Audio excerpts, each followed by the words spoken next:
Subscribe करें हमारे channel सतलोक God news को और बेल आइकन को भी दबाएं जिससे हमारी नई वीडियो मिले।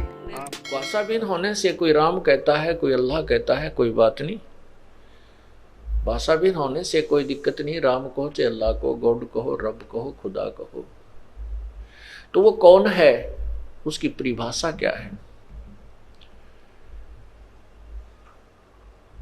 प्रभु की जो परिभाषा है, सबसे पहले तो ये कि जैसे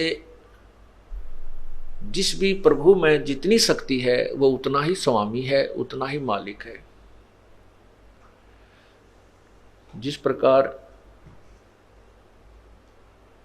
एक जिले के अंदर डिप्टी कमिश्नर होते हैं, वो भी साहब हैं, वो भी मालिक हैं अपने एक डिस्ट्रिक्ट के। फिर कमिश्नर भी साहब है, वो 4-5 डिस्ट्रिक्ट्स के ऊपर होता है, जिलों पर।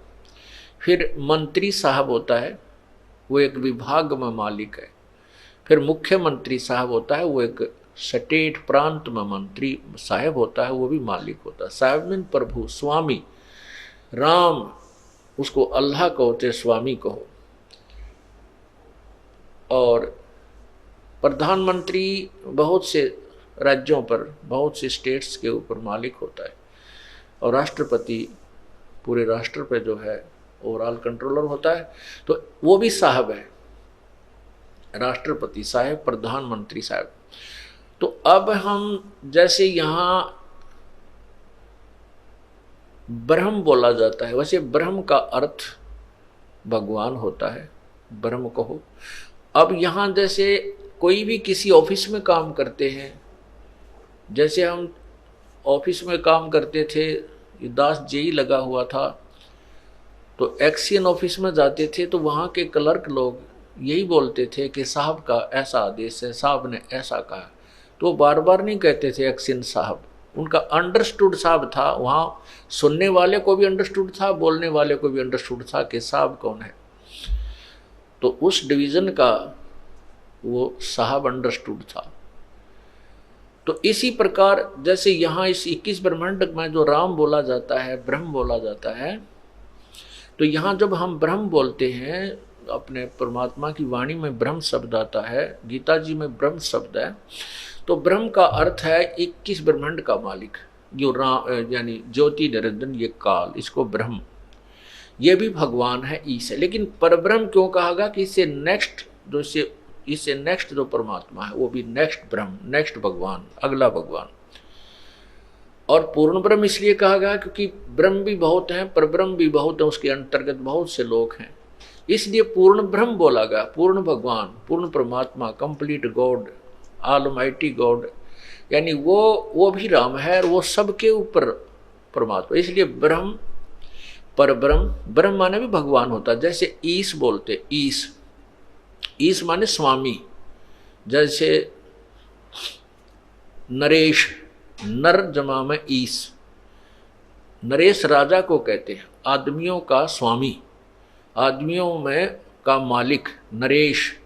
जैसे मृगेश बोलते हैं, मृगेश का अर्थ होता है शेर, जो जंगली चौपाए जानवरों में मालिक, उनका प्रधान, उनका स्वामी। ऐसे ही ईश माने स्वामी, नर जमा में ईश, नरेश। ऐसे ही ईश का अर्थ होता है स्वामी।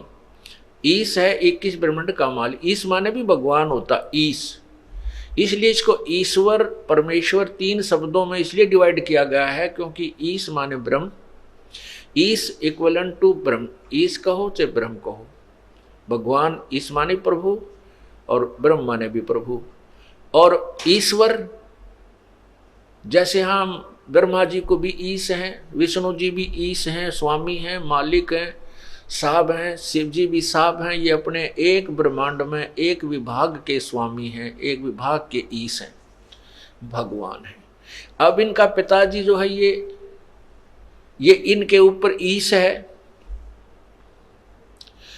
इनके ऊपर स्वामी है। तो इस ब्रह्मांड में जो ईश है, ब्रह्म है, ये ब्रह्म है, काल ब्रह्म है, ज्योति निरंजन है, इसको हम ईश मानकर चलते हैं।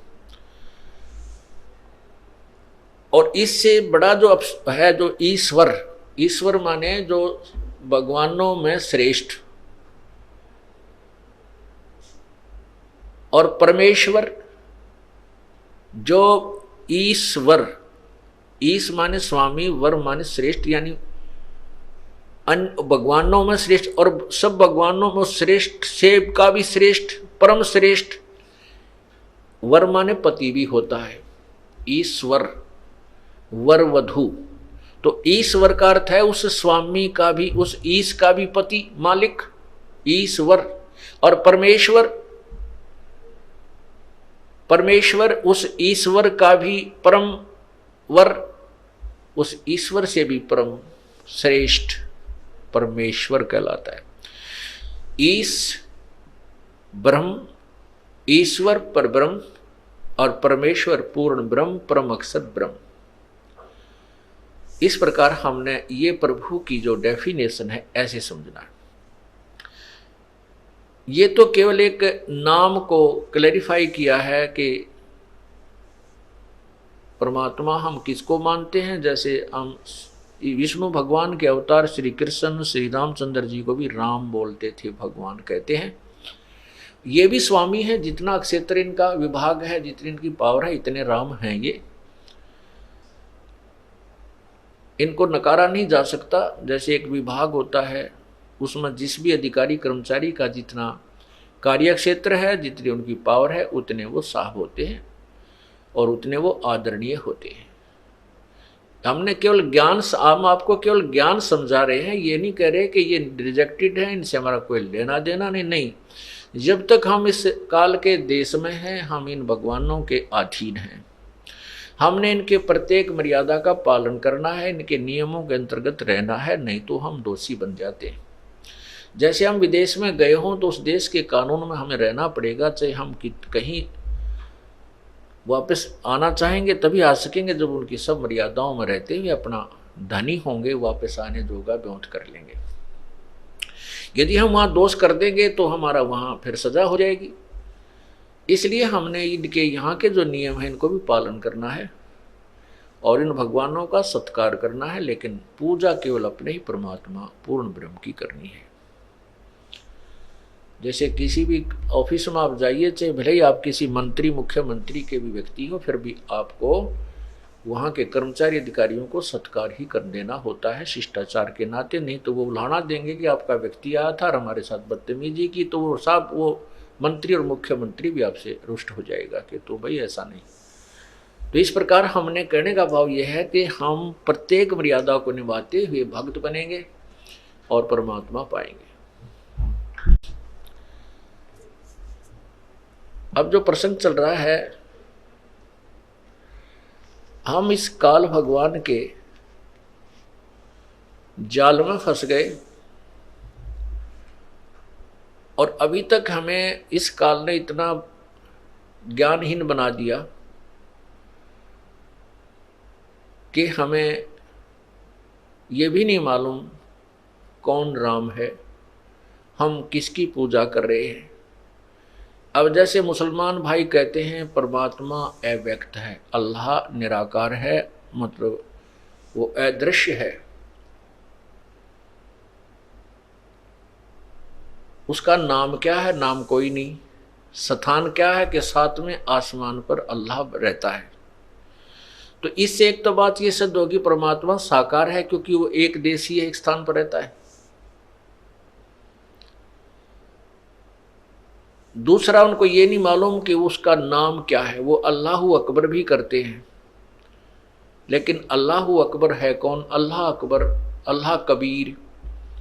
जैसे भाषा होती है, इसमें कबीर को अकबीर, जैसे अपनी संत भाषा में क्या बोलते हैं, स्थान को अस्थान, स्थिर को अस्थिर, ऐसे एक एक्स्ट्रा ए लग जाता है। जैसे कबीर को अकबीर, अल्लाह को अल्लाहू भी बोल देते, अल्लाहू, अल्लाहू कबीर अकबर। तो अल्लाहू अकबर कहने लगे, अकबर, अकबर का अर्थ भी कबीर है। तो इस प्रकार वो अल्लाह कबीर ये अल्लाह का अर्थ भगवान कहते हैं, कबीर का अर्थ बड़ा कर देते हैं, बड़ा भगवान। अब वो बड़ा भगवान कौन है उसको डिफाइन कर दिया आपको कि वो बड़ा भगवान कौन है।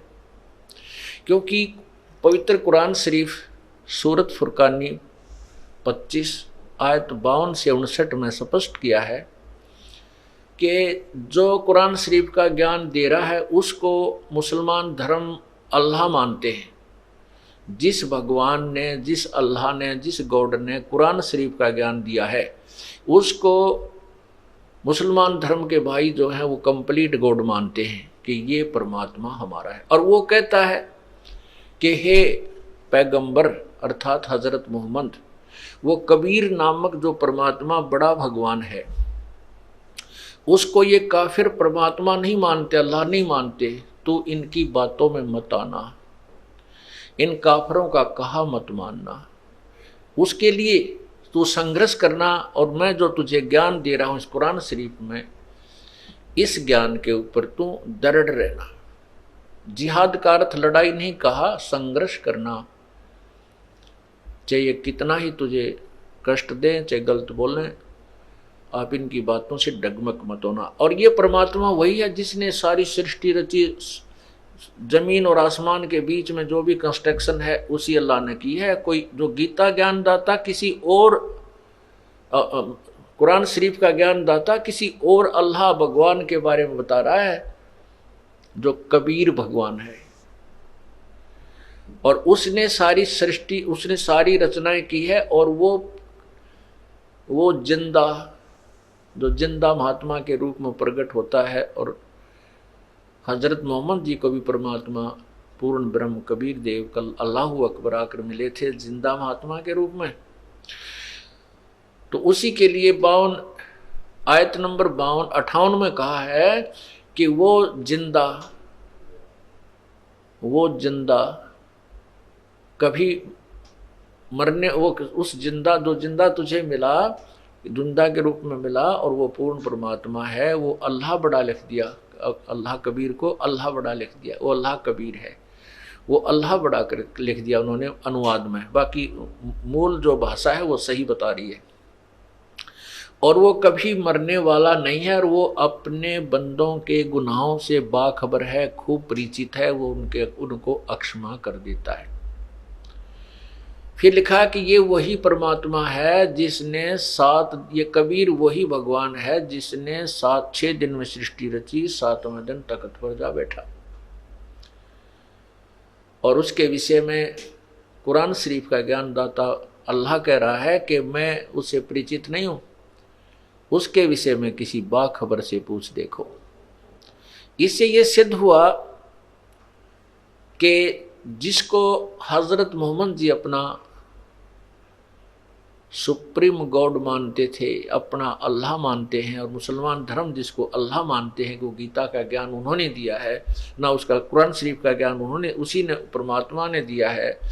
और वो कहता है कि उस पूर्ण परमात्मा के बारे में जिसने 6 दिन में सृष्टि थी, 7वें दिन तख्त पर जा बैठा, और जिसने आसमान और जमीन के बीच में जो कंस्ट्रक्शन सारी की, वो अल्लाह कबीर है, वो अल्लाह बड़ा है, उसके विषय में किसी बाखबर से पूछ देखो।